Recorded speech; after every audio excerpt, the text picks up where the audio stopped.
this morning, I went to the Center for Pain. This is a place for pain management for people with chronic pain or people who have, have been in extreme accidents and stuff like that, and they suffer from extreme or chronic pain. When I went to this place, I booked the second earliest appointment. So the second earliest appointment, the first one was like 7:45, and the second earliest appointment was like 8:45. I'm thinking, okay, I got a pretty early start. However, when I go to this location, I cannot even drive down the street. There are cars parked on the street, on both sides of the street. Then there's the whole parking lot is full. There's no parking. Then there's a sign that says, "Don't park next door at the other people's business," because then they will tow your vehicle at the owner's expense. And I'm like, but there's no parking. So I find a parking place someone had just left, and I pull into it, and when I go inside the building, there's no seating. Everyone is in the seats, and the seats are made out of this hard plastic, no cushion at all, no comfort at all. In a cold room, there's not even armrests on the chair. It's like and everybody, all the chairs are extremely close together, so the people are just crowded in there. And I looked around myself, and I saw people bringing their own chairs to sit outside in the hot sun to wait to be seen. And I said, oh no. I said it out loud. I didn't say it. I didn't keep this to myself. I looked around. They all saw me looking around because I'm the only person standing at this time. And I said, oh no, there's no seating. I said, I'm not doing this today. No. I'm not doing this today. I'm not doing this to myself. I love myself way too much to sit here and hurt myself like this. And I said, overbooked? You guys overbooked? And they was like, the customers, the clients, the patients, whatever. They were like looking horrible, miserable.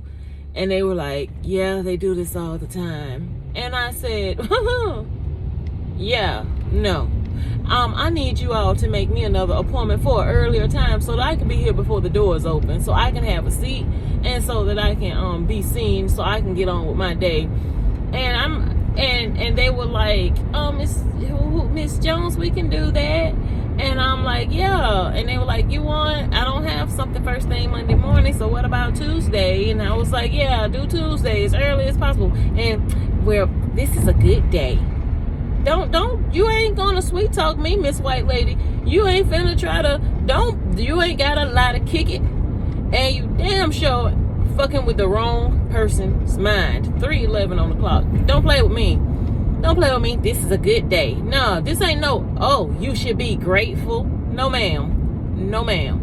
I said, well, there's a better one coming. And I want that one. And until that day comes, I can get me some dopamine to hold me over. I'll find something to stimulate the dopamine, the natural hormones in my brain, to help me get through this. And the man sitting there, he was laughing. It was a black guy, of course, because I said, I'm going to go get me some dopamine to hold me over. And I'm sure he was thinking I was saying dope. But or dope, I mean. And he was laughing. Hey, herbs are good for you. Herbs are good for you. You just gotta know how to utilize them. You cannot get addicted to an herb. You might be addicted to the feeling that you get from the herb, but you're not addicted to the herb. And you're not going to be addicted to the feeling. You're just going to be realizing that it freaking works. Anyway, yeah, I was like, and then there's people in there that have lesser things going on with them than I do. But they don't have the spirit I got. They don't have the mind I got, and they don't have the connection to source I got. And I know I probably look like, oh, she's not in pain. She's not willing to sit here and put herself in more pain to wait for us to diagnose her and give her a prescription or come up with a regimen for her to manage her pain. No, I am in pain. I love myself too much to sit there and put myself in more pain to walk away still in pain. Right. Because on the first day, the first appointment, you're not going to get what you need. This is trial and error. Where the first appointments are trial and error. And I had it set in my spirit and in my mind that today I was going to tell that doctor exactly the truth about pain management, my experiences with it in the past, and how the drugs that they give for my particular disorder, whatever, for fibromyalgia, degenerative disc disease, that they don't, and chronic fatigue disease, they don't give you medicines that actually help that. They give you antidepressants. And I'm not freaking depressed. But when I get on the antidepressants and you're not depressed, it messes with the hormones in your brain and you become depressed.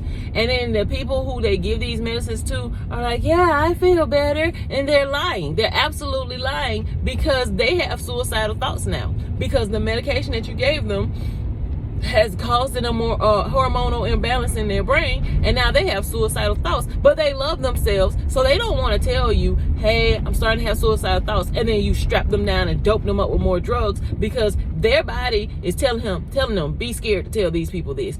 And that's counterproductive to their healing. So then I was thinking, Most High, I am a healer, and I don't have to suffer the way I used to suffer. And so I don't suffer the way I used to suffer.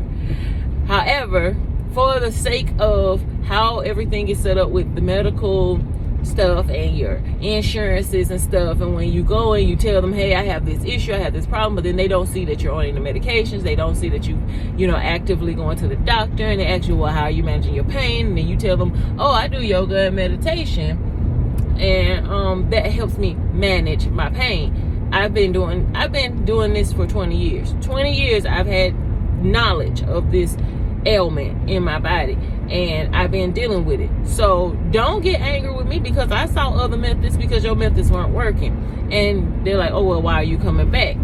Well, I'm coming back because it's a necessity for the process that you have to go through to get things done. To get to the medicine or the regimen that best suits me, I have to go through the process just like everyone else. And the regimen that best suits me is the physical therapy. But and the massage and the TENS unit, the TENS unit is like something that stimulates your electromagnetic field. Like it doesn't, it's like localized shocking. Like they put electrodes on you and they stimulate these areas of your muscles and your body or whatever to decrease pain, increase blood flow, whatever that is. That's what I was trying to get around to. But anyway, my point is this. They overbook because they are greedy and they are exploiting these people's pain. And I was thinking to myself, okay, why did you put me through this, Most High? Everything's for a reason. And there was a time in the past when my mind was not as waking as it is, and I would sit there for those hours waiting, because I've been to pain management before, and they were booked before. They've been crowded before, and even if they weren't crowded, they made you wait an extended long period of time, because I'm sure they had their little processes, or they had little lazy people back there. They could have been a combination of the two. They had poor time management or whatever they had going on. My point is this.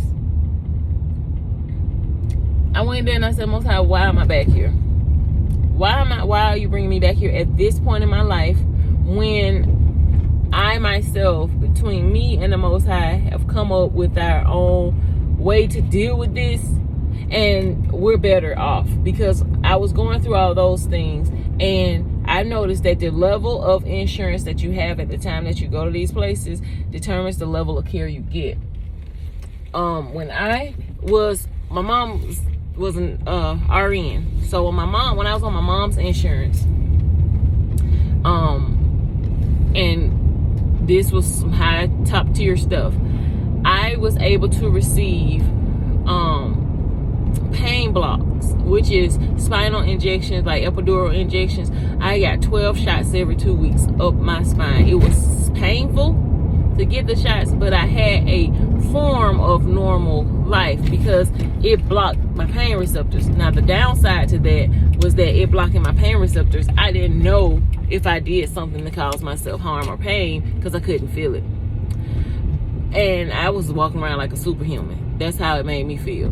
The medications that they gave me were things that would work long term. They weren't quick fix medications. So it was something that you had to constantly take just to maintain a certain level of relief. Okay. When I came off her insurance and got married and didn't have any, or had lower tier insurance through my husband's job, then I wasn't allowed to get any pain medications. I wasn't allowed to get any physical therapy.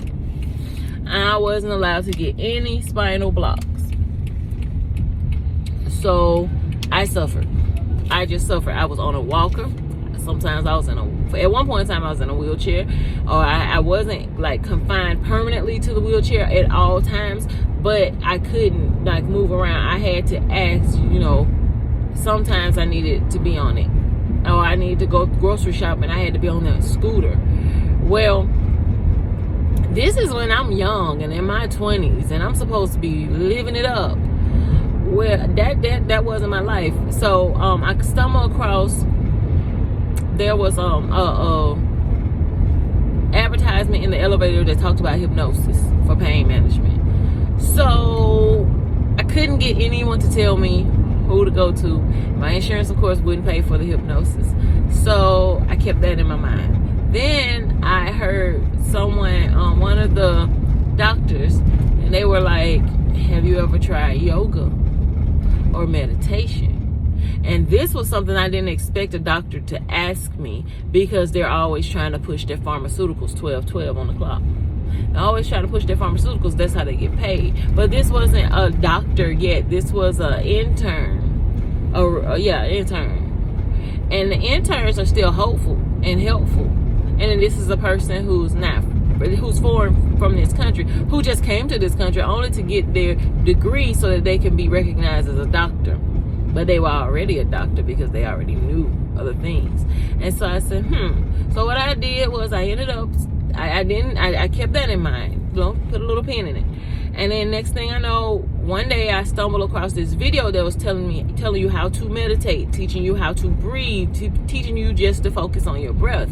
And I remember every detail of this video because I watched it multiple times, and I began to sit down and use visualization techniques to imagine my pain being taken away from me, and I focused only on my breath. This began to help me, but over time, it took time and it took consistency. Every time I would wake up in pain, I would get up and I would sit straight up and I would still my body, and I would feel my body, and I would feel the pain, and then I would imagine and close my eyes, and I would still my mind and calm the chatter by only listening to my breath. And no matter what I heard in my mind, I didn't follow the thought. I only listened to the sound of me breathing. It was so calming. And then I heard in my spirit, what does the sound of your breathing sound like? I said, it sounds like, the ocean waves when they come up on the shore and they pull back. And so I imagined that every time I inhaled, an ocean wave came in, and when I exhaled, it pulled away the pain out into the ocean. And this is how I stilled myself and taught myself meditation so that I could get some rest. Because you have chronic fatigue with fibromyalgia because the pain wakes you up. It keeps you up. You can't sleep. It'll wake you up out your sleep. And so what I did was I would do that. I wouldn't disturb anybody in my house. I wouldn't let anybody know how much pain I was in. I would just do that. Gradually, I started looking up different. When I went to physical therapy, I did finally get an insurance that paid for physical therapy. And they paid for me to get the TENS unit. But they didn't want me to have the good stuff often. So I couldn't get the TENS unit but once a week. Even though I was going, or once every other week. Even though I was going there 3 to 4 days a week, most of those days, they just had me exercising. And I was like, you know, I know how to exercise. I used to be a circuit coach. So I used to be a fitness coach. So I knew the exercises. And I would go ahead and I would do the exercise. I'd be in extreme pain afterwards. And they're like, well, how do you feel? Well, I just feel freaking worse. I feel freaking worse. I feel horrible. Just like I did when I was doing that coaching thing. Like, the body can do it, but the brain and the mind can't take the level of pain that's imposed upon it through doing it. So I would pass out afterwards. That would be in so much pain, I would just pass out. This is not going to sleep because I'm tired. This is collapsing because my body would shut down because I'm in so much pain. It's overloading. I've actually reached stroke level blood pressure. It's just from being in pain multiple times. I've actually suffered a mild stroke because the pain was so high in my body. But how do I get here? How do I get here? Through taking control of my life, through taking control of my mind, through gradually silencing my mind and telling my mind that I control my body. I determine, you know, how I'm going to live my life. And I found parameters within which I could exist and live. And if I would go outside the parameters, then I would be in bed up to 5 days in horrible pain. Couldn't move, couldn't walk, couldn't turn over in the bed because my body would completely lock up and go into muscle spasms. Muscle spasms so bad I couldn't breathe. I would have to have muscle relaxers so the muscles in my body would relax so that my lungs could expand to breathe. I would have to crawl on the floor and get to the bathroom and turn on scalding hot water. I had a shower at this time that was you just walk into, and I would just turn it on and just sit down on the floor of the shower, just let the hot scalding hot water fall on me. And this would distract my body from the pain that I was experiencing because it was giving it new pain. It was like, you know, basically using one form of pain to stop another form of pain, because I understood that that's how aspirin work. What aspirin does in your body, pain medicine, I think it's aspirin, does in your body is once it gets in your body, it explodes into a million tiny needles and pokes you from the inside. And it's just stabbing you a million times, or billions of times all over your body. And what it's doing is it's causing a pain on the inside of your body to change the focus of your mind from the pain that you're experiencing at the time. Because have you ever wondered how pain medicine 1744 on the clock? Have you ever wondered how pain medicine knows where the pain is? It doesn't. It just gives you a whole lot of more pain on the inside of the body so that it can distract your brain to go and tend to something else and not pay attention to that pain. But that only lasts for a short period of time because your brain is intelligent, your body is intelligent, your subconscious is intelligent, and your body does a lot of things on a subconscious level without your knowledge before it alerts you. 1811, before it alerts you that, hey, we need help. So what it does is it goes and investigates those things. And while it's going to investigate those things, hey, what's going on? What's this new thing that they got introduced to the body? It's attacking that, and it attacks it for what? 2 to 4 hours. Then it realizes that, hey, there's nothing really going on here. That thing is dissipated. We can just send it on down the bloodstream, send it on down there to the digestive system, let them get rid of it. We'll be fine. Then it goes right back to attending to the pain that actually is there because there is a problem. And then you go right back to feeling bad. And then what you do, you take that pill again, you trick your subconscious mind or your subconscious body, and it goes there looking to investigate what is this foreign substance. Again, you do that over and over again. In nature, you treat a ailment with a plant that bears the same characteristics as that ailment. So for pain relief, you might use nettle leaf. Nettle leaf, actually, if you touch it, it stings. It hurts. It causes pain. And that's how it heals the pain, because it has the characteristic of the problem. See, God made things simple for us. God made things simple for us that, like, you don't have to try to figure out what medicine to take. You just find, all you need to know is that, hey, I got a headache. That's a form of pain. You have to find the medicine that would cause pain in the head, because what it does, or that would have the characteristic. Like, for instance, for fevers, your body's hot, right? Your body's temperature goes up. You have to find a plant that herb that has a characteristic of spice that is hot, that causes something to heat up, like cayenne pepper, clove, cinnamon. These are hot temperature spicy things, but they numb pain and they help reduce fever. So pharmaceuticals, they don't do the same thing herbs do. What they do is they mess with your hormones, they mess with your chemical imbalances in your body, and they shift them. They shift them artificially, and that is why they don't last. That is why they don't work. And like, why are you telling us that when you was going to pain management? I'm telling you this because if I never went through it and I never experienced it, I wouldn't have a right to talk about it, right? So if I'm telling you how to solve pain, your chronic pain problems, because I'm a doctor, but I've never experienced pain, then what level of experience do I have to tell you what to do to help solve your problem? So I learned how to do Reiki, which is energy healing. And I've done it on myself, and I've done it on multiple people. Okay. Judgment much? Why is she talking about that she knows how to do energy healing, but she was going to pain management? Well, that's because, going back to my first point, God, why'd you send me there? Because the Most High wanted me to see how many people are just in my area who are in pain, who are standing out there suffering, who are going to these places, who are suffering more, just to get a quick fix or an addiction to some type of drug that is not going to help them or improve their quality of life. And to show me that that's where I was and I'm not there anymore. That's why I went there. That's why God took me there. So that not only that, but so that I could, on my next appointment there, the divine is going to show me who I need to talk to. Who is there who needs the information that I have within me that can improve their quality of life, and who's willing to try it, who's willing to have faith and believe and do it. This isn't about stealing nobody clients, y'all, because I don't get paid to tell someone the truth. It's usually quite the opposite. Folks get paid for lies. That's why that doctor's office was overbooked and people were still not being taken care of. 2222. People are coming there, bringing their own folding chairs to sit outside to wait to be seen and still not have relief, because that's why they keep coming back. It's exploitation of their pain. And I didn't like it.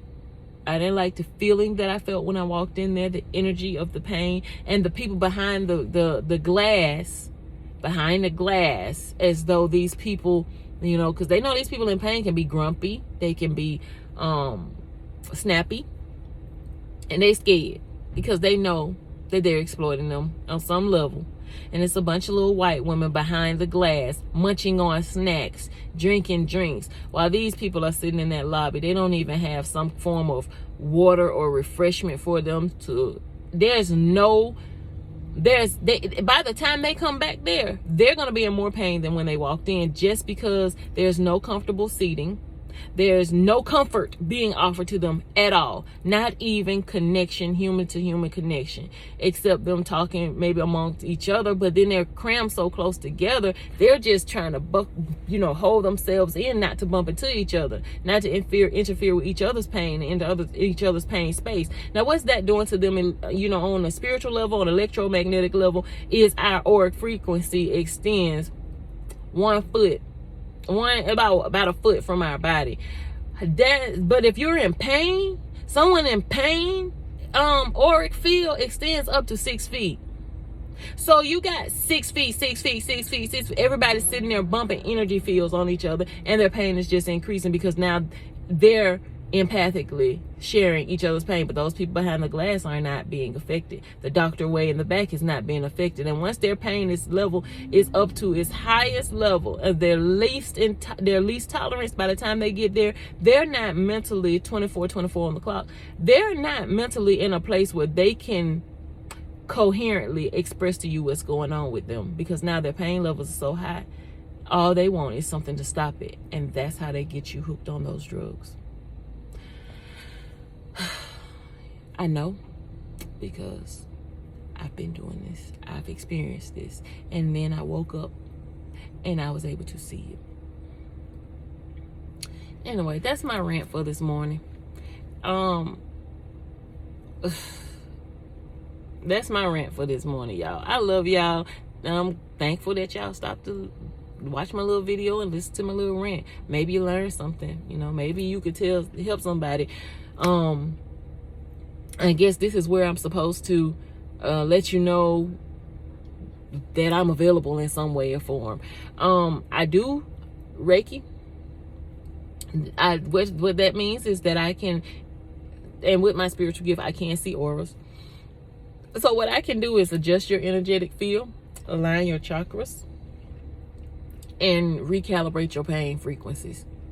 Recalibrate your joy frequencies. It's literally, I'm doing my hand like I'm turning a knob, because that's how the Most High shows me in the spirit with some people's actual bodies. Some people's actual energy fields. I'm like an energy technician for this avatar that our soul walks around in. And the way spirit shows it to me, sometimes I can see, you know, what to turn up, what to turn down, what to open up, what to close. And sometimes I can see big orbs of light in different places. And then the divine will direct me intuitively what to do with that. If that's an orb of light that is a gift, that is somebody's spiritual gift that needs to be unlocked, or if it's something that needs to be transmuted or relocated to another place because the energy is stuck there. So if you experience pain, or you feel like mental fog, or you're experiencing anything that makes you feel like, hey, I just want to improve my quality of life, then you can feel free to inbox me, and I do free consultations. I will talk to you about whatever it is that is going on with you, and you can decide if you want to work with me or not. Yeah, I'm gonna leave it at that, you guys, because I'm ready to go into Tropical Smoothie Cafe and get my B12. Because instead of sitting there and being in pain, I'm gonna come here and go get me a smoothie and put my vitamins and minerals and stuff that I need in it to get through my day, because I got things to do, like work in my garden.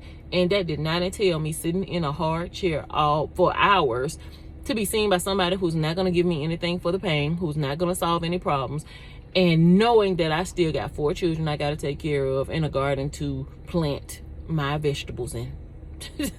So love y'all. Bye.